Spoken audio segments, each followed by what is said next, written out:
है कि शिंदे जो है अजीत पवार के साथ में जो महाविकास आघाड़ी है उनके साथ में मिलकर सरकार बना सकते हैं। भले ही उद्धव गुट नाराज हो एकनाथ शिंदे से, लेकिन कह सकते हैं महायुति में कोई संभावना सरकार बनाने की नहीं बन पा रही, क्योंकि अब आप देखिए लगभग 1.5 से 2 सप्ताह का वक्त हो गया है। परसों जिस तरह से डेट भी दी गई कि 5 तारीख को शपथ ग्रहण समारोह होगा, लेकिन अभी भी ये नाम तय नहीं है कि आखिर मुख्यमंत्री कौन। ये भी कहा जा रहा है कि अजीत पवार भी अपनी शर्तें लेकर दिल्ली पहुंचे हैं और यहाँ तक वो भी कह रहे हैं कि भाई अगर शिंदे अलग हटते हैं तो फिर मुझे भी कोई बड़ा महकमा दिया। एकनाथ शिंदे जहां बीजेपी के आगे घुटने टेकने के लिए तैयार नहीं है, तो वहीं दूसरी तरफ अजीत पवार भी दिल्ली में डेरा डालकर बैठे हुए हैं। कसम खाली है कि अब बीजेपी के आगे अपने आप को झुकने नहीं देंगे। बीजेपी जहां अधिकतम सीटें महाराष्ट्र के विधानसभा चुनाव में जीतती हुई दिखाई दी थी और बीजेपी को उम्मीद थी कि उनके सहयोगी दल उन पर भरोसा करेंगे और बीजेपी से ही मुख्यमंत्री चेहरा तय होगा, लेकिन देखा जाए तो चुनाव परिणाम सामने आने के बावजूद भी लंबा समय बीत जाता है। दिन प्रतिदिन लगातार देखा जा रहा है कि बीजेपी पर दबाव एकनाथ शिंदे बना रहे हैं। एकनाथ शिंदे जहां उप मुख्यमंत्री पद से संतुष्ट नहीं है, जहां एकनाथ शिंदे बीजेपी के जरिए देवेंद्र फडणवीस के मुख्यमंत्री बनाने को लेकर संतुष्ट नहीं है, तो वहीं अजीत पवार जो ये कह रहे थे कि हम सीएम रेस से बाहर हैं, तो अब क्यों दिल्ली में बैठे हुए हैं, क्यों गृह मंत्री अमित शाह से मुलाकात करते हुए नजर आए हैं, क्यों दबाव बनाने की कोशिश कर रहे हैं। दरअसल महाराष्ट्र में तमाम कयास लगाए जा रहे हैं। कभी कहा जा रहा है कि एकनाथ शिंदे को बीजेपी मना लेगी, कभी कहा जाता है कि एकनाथ शिंदे के बेटे उप मुख्यमंत्री बन जाएंगे। एकनाथ शिंदे के बेटे श्रीकांत ने ये तक कह दिया कि मैं किसी भी मंत्री पद की रेस में नहीं हूँ।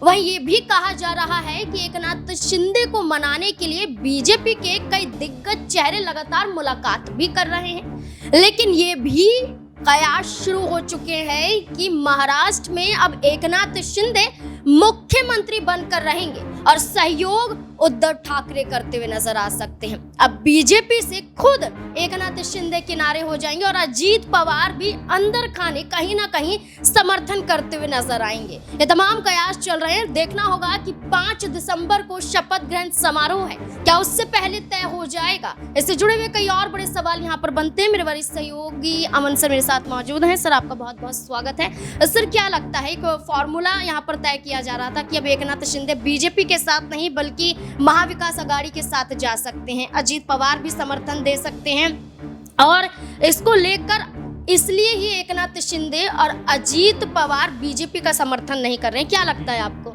देखिए नाज़मीन, अगर हम देखें महाराष्ट्र की राजनीति को तो लगातार उलझी हुई दिखाई पड़ती है। आप देखिए लगभग 1.5 सप्ताह का वक्त हो गया है और ऐसे में जब झारखंड में हम देखते हैं कि वहाँ भी सेम डे रिजल्ट निकल के सामने आते हैं, सेम डे चुनाव होते हैं, लेकिन महाराष्ट्र के अंदर इतना बड़ा बहुमत पाने के बावजूद भी अगर महायुति गठबंधन के अंदर इतनी गांठें हैं तो जाहिर बात है कि आपस का जो तालमेल है वो ज़रा भी बेहतर नहीं है। ज़रा भी एक दूसरे को जो तीनों कह सकते हैं दलों के नेता हैं वो शायद ये नहीं चाहते कि इनका कोई जो व्यक्ति है, नेता है, वो मुख्यमंत्री पद पर जाए, क्योंकि आप देखिए अजीत पवार का नाम भी मुख्यमंत्री पद के लिए आता है।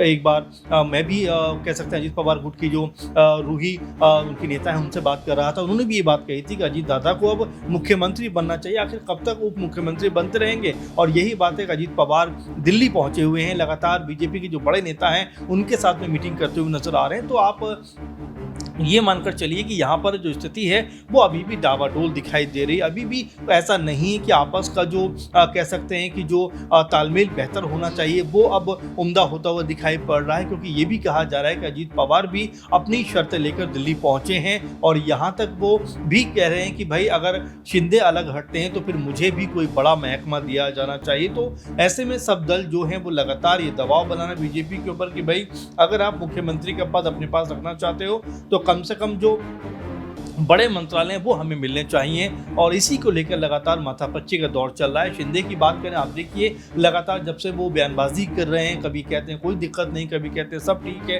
कभी कहते हैं हमारा मुख्यमंत्री होना चाहिए, कभी कहते हैं हमें गृह मंत्रालय मिलना चाहिए। यानी कि कभी तबीयत उनकी खराब हो जाती है, कभी उनके बेटे श्रीकांत शिंदे ये कहते हुए नजर आते हैं कि भाई मुझे उप मुख्यमंत्री पद नहीं चाहिए, जो भी खबरें हैं वो अफवाहें हैं। तो इस तरह की जब बातें निकल के सामने आ रही है वो ये बताने के लिए काफ़ी हैं कि महायुति के अंदर सब कुछ ठीक ठाक नहीं है। विश्वास बहाली जो होनी चाहिए वो विश्वास बहाली कहीं से भी दिखाई नहीं पड़ रही। अब आप देखिए शिंदे कल भी बैठक होने वाली थी, वो बैठक भी रद्द हो जाती है, तबीयत खराब उनकी हो जाती है। अब बीजेपी के 2 पर्यवेक्षक बना दिए गए हैं कि भाई निर्मला सीतारमण जाएंगी, विजय रूपाणी जाएंगे, बातचीत करेंगे। जब सब कुछ ठीक ठाक है तो फिर आखिर ये बातचीत क्यों हो रही है? क्या उसके अलावा एक आप देखिए कि बीजेपी के अंदर भी कहीं ना कहीं जो नितिन गडकरी का बयान है वो ये बताता है कि बीजेपी खेमे के अंदर भी क्या कोई और लोग हैं जो देवेंद्र फडणवीस के मुकाबले खुद को मुख्यमंत्री पद की चाह में कहीं ना कहीं कह सकते हैं आगे बढ़ाते हुए नजर आ रहे हैं। क्योंकि बीच में मुरलीधर का एक नाम निकल कर सामने आया था, उनका नाम भी काफ़ी सुर्खियों में रहा। तो ऐसे में कई ऐसी कयासबाजियां हैं, कई ऐसी अटकलबाजियां हैं जो यहाँ पर चलती हुई और कह सकते हैं कि सुनाई दे रही हैं। और लगातार जो नेता हैं वो अपना अपना पक्ष रख रहे हैं, लेकिन यहाँ अगर कह सकते हैं महायुति में कोई संभावना सरकार बनाने की नहीं बन पा रही। क्योंकि अब आप देखिए लगभग 1.5 से 2 सप्ताह का वक्त हो गया है। परसों जिस तरह से डेट भी दी गई कि 5 तारीख को शपथ ग्रहण समारोह होगा, लेकिन अभी भी ये नाम तय नहीं है कि आखिर मुख्यमंत्री कौन बनेगा। तो यहाँ पर एक MVA की भूमिका क्या, MVA यानी कि महाविकास आघाड़ी की भूमिका क्या बड़ी हो सकती है कि यहाँ पर वो भी कोई सेंधमारी कर सकते हैं। क्योंकि एक आंकड़ा ये भी निकल के सामने आता है कि शिंदे जो है अजीत पवार के साथ में जो महाविकास आघाड़ी है उनके साथ में मिलकर सरकार बना सकते हैं। भले ही उद्धव गुट नाराज हो एकनाथ शिंदे से, लेकिन सरकार बनाने के लिए वो बाहर से समर्थन कर सकते हैं। सत्ता में आने के लिए नाराजगी भी कहीं ना कहीं दूर हो सकती है। एकनाथ शिंदे ने बीते दिन ही कहा था कि जनता चाहती है कि मैं मुख्यमंत्री बनूं, यानी कि उन्होंने साफ कर दिया है कि मुख्यमंत्री की कुर्सी मुझे चाहिए ही चाहिए। देखिए अगर हम बात करें, बीजेपी 132 सीटों को जीत जाती है, कुछ छोटे दल सहयोग दे देते हैं, 137 सीटें उनके पास हैं। बीजेपी महाराष्ट्र में मजबूत तो है, लेकिन अगर दोनों ही सहयोगी दल उनसे किनारे हो जाते हैं तो क्या बीजेपी कमजोर होती हुई नजर आएगी? और जिस फॉर्मूले की हम बात कर रहे हैं, उद्धव ठाकरे इसमें महत्वपूर्ण भूमिका निभाते हुए नजर आ सकते हैं। क्योंकि उद्धव ठाकरे को लेकर बीजेपी नेता ने यह तक कह दिया था कि उद्धव ठाकरे हमारे साथ होते तो अधिकतम सीटें हम निकाल जाते। तो क्या लगता है कि उद्धव ठाकरे की भूमिका महाराष्ट्र में तमाम दलों के लिए जरूरत बन जाती है? कि बिल्कुल आप ये बात सोचिए नाज़मीन कि अगर शिंदे उद्धव ठाकरे को झटका देकर सरकार बना सकते हैं तो यहाँ पर उद्धव ठाकरे भी अब शिंदे को झटका देकर सरकार बना सकते हैं। तो अपने आप में ये जो पूरे का पूरा प्रोसेस है बहुत दिलचस्प होता हुआ दिखाई पड़ रहा है। क्योंकि यहाँ कई समीकरण बन रहे हैं। क्योंकि जो सीटों का आंकड़ा है वो ये बताता है कि अगर यहाँ पर लगभग जो 57-58 सीटें महाविकास आघाड़ी के पास आई हैं, जिसमें से 17-20 सीटें शिवसेना गुट को मिली हैं और 16-17 सीटें कांग्रेस पार्टी को मिली हैं, 10 सीटें शरद पवार गुट को मिली हैं। इस तरह से अगर देखा जाए तो 57-58 सीटें उनके पास हैं। वहीं अगर हम जो शिंदे गुट की बात करें तो 57-58 सीटें उनके पास भी हैं। अजीत पवार के पास भी 40-40 सीटें, और ये अगर हम जोड़ के चलें तो लगभग 150 या उससे भी प्लस होती हुई नजर आ रही है। यानी कि बहुमत में ये निकल के सामने आते हैं। लेकिन यहाँ क्या बीजेपी इस तरह से खामोश बैठ जाएगी? 132 के आसपास वो दिखाई पड़ती है। क्या इतना बड़ा आंकड़ा होने के बाद भी क्या वो विपक्ष में बैठने को राजी होगी? सत्ता के लिए तो बीजेपी कुछ भी करने को तैयार रहती है। आप देखिए इसी कह सकते हैं महाराष्ट्र के अंदर शिंदे जिनके पास 50 के आसपास सीटें थीं उनको मुख्यमंत्री बना दिया जाता है। और खुद बीजेपी जो 100 प्लस सीटों पर थी वो भी जो उनके साथ में सरकार में तो रहती है, लेकिन उनके जो देवेंद्र फडणवीस है वो उप मुख्यमंत्री बन जाते हैं। बिहार में आप देखिए बीजेपी बड़ा दल है, लेकिन उसके बावजूद भी मुख्यमंत्री नीतीश कुमार बन जाते। तो बीजेपी सत्ता में आने के लिए कोई भी खेल कर सकती है। और यहाँ पर अगर उद्धव ठाकरे गुट अगर साथ में आता है तो अजीत पवार और शिंदे दोनों का पत्ता साफ हो सकता है। सर देखिए, जहाँ ये कहा जा रहा था कि एकनाथ शिंदे मुख्यमंत्री रहेंगे, अजीत पवार सीएम रेस को खुद बाहर करते हुए नजर आ रहे थे अपने आप को, तो क्या अजीत पवार उप मुख्यमंत्री, और जैसे फॉर्मूला यहाँ पर तय किया जा रहा था कि आदित्य ठाकरे यहाँ पर उप मुख्यमंत्री बन सकते हैं, तो देखिए जो तस्वीरें निकलकर सामने आ रही हैं कि उद्धव ठाकरे गुट भी संतुष्ट हो जाएगा, अजीत पवार की नाराजगी भी दूर हो जाएगी, एकनाथ शिंदे जिस बात पर अड़े हुए थे वो बात भी पूरी हो जाएगी। तो ये कहीं ना कहीं समीकरण एक तरीके से सही बैठता हुआ भी नजर आ रहा है। तो देरी किस बात की, एकनाथ शिंदे को भी कहीं ना कहीं फैसला कर लेना चाहिए। देखिए अभी जब तक ये कह सकते हैं 5 तारीख नहीं आती, तमाम संभावना का दौर बना रहेगा, तमाम अटकलबाजियां चलती रहेंगी। देखिए राजनीति जो है वो कई बार मौके को देखकर कहीं ना कहीं की जाती है, मौके को देखकर कहीं ना कहीं फैसले किए जाते हैं। आप देखिए राजनीति में कई ऐसी चीज़ें आप देखेंगे जहाँ पर जो दल दूसरे दल के खिलाफ लगातार बयानबाजी करता था, लेकिन जैसे सरकार बनाने की नौबत आती है तो वो उनके साथ में जाता हुआ दिखाई पड़ता। आप देखिए दुष्यंत चौटाला की बात करें, हरियाणा के अंदर 2019 का चुनाव उन्होंने पूरा बीजेपी के खिलाफ लड़ा, और जब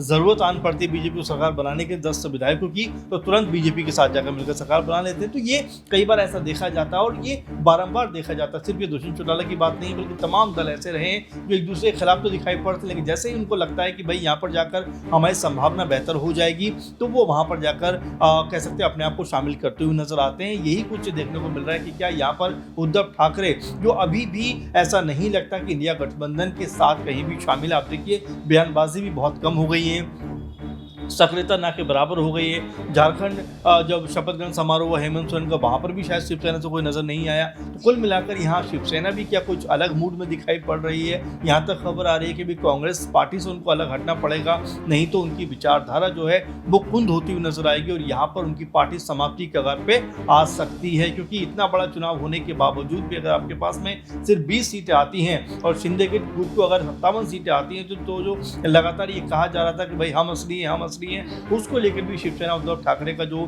कह सकते हैं पक्ष है वो काफी कमजोर हो सकता है। और साथ में जो हिंदुत्व की राजनीति के लिए उद्धव ठाकरे और शिवसेना जानी जाती है, उसको लेकर भी तमाम सारे सवाल उनके ऊपर खड़े हुए हैं कि उन्होंने विचारधारा समझौता कर लिया है, कांग्रेस पार्टी का सपोर्ट करे, कहीं ना कहीं अपने पैरों पर कुल्हाड़ी मार ली है, उसको भी शायद ठीक करते हुए नजर आ सकते हैं। तो देखिए समीकरण कई सारे हैं और राजनीति में कुछ भी कभी भी हो सकता है, ये आप मानकर चलिए। अगर ऐसा होता है तो उद्धव ठाकरे जो है बीजेपी के साथ मिल सकते हैं, एक बार फिर सरकार में आ सकते हैं। वहीं अगर अजीत पवार की बात करें, शिंदे गुट की बात करें, तो यहाँ पर उन दोनों से बीजेपी किनारा कर सकती है, जो कि लगातार शर्तों पर शर्तें बीजेपी के सामने रखते हुए नजर आ रहे हैं। बिल्कुल, कभी उद्धव ठाकरे बीजेपी के साथ जा सकते हैं, ऐसी चर्चाएं हैं। कभी एकनाथ शिंदे का उद्धव ठाकरे को समर्थन देना, ये भी चर्चाओं में है।